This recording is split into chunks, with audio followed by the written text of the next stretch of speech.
Санаулы күндерден соң барша мұсылман баласы асыға күтетін қасиетті Рамазан айда келіп жетпек. Карантин уақытында ораза ұстау ережелері өзгереме? Ел ішінде тараған алып қашпа әңгімелерге қатысты бас мүфти Наурызбай қажы Тағанұлы жауап берді.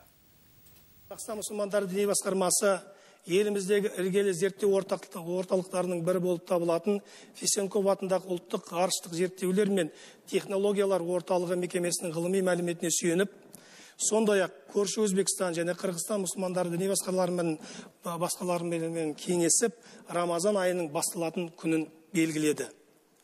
Шариғат үкімі мен ғылыми зерттеу жұмысының қорытындысына сәйкес, мұсылмандар асыға күтетін Рамазан айы биыл елімізде 24 сауыр күні басталатын болды. Сондай-ақ бас мүфти еліміздегі төтенше жағдайға байланысты кімдерге ораза ұстауға болатынын және тарауих намазының оқылу тәртібін айтып берді.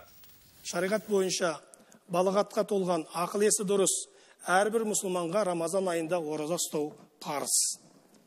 Алайда жолаушыларға, сырқаттанған немесе денсаулығы нашар адамдар ауруының асқынуынан қауіптенсе және сенімді дәрігер ұзақ уақыт бойы ашығудан денсаулығы күрт нашарлап кетуі мүмкін деген шешім қабылдаса, сондай-ақ жүкті немесе омырауда баласы бар әйелдерге ораза тұту кейінге қалдыруға шариғат рұқсат етеді.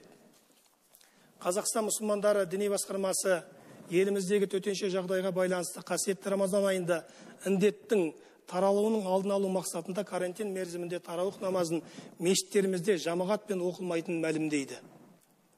Әркім тарауих намазын өз шаңырағында отбасы мүшелерімен оқуына кеңес береміз.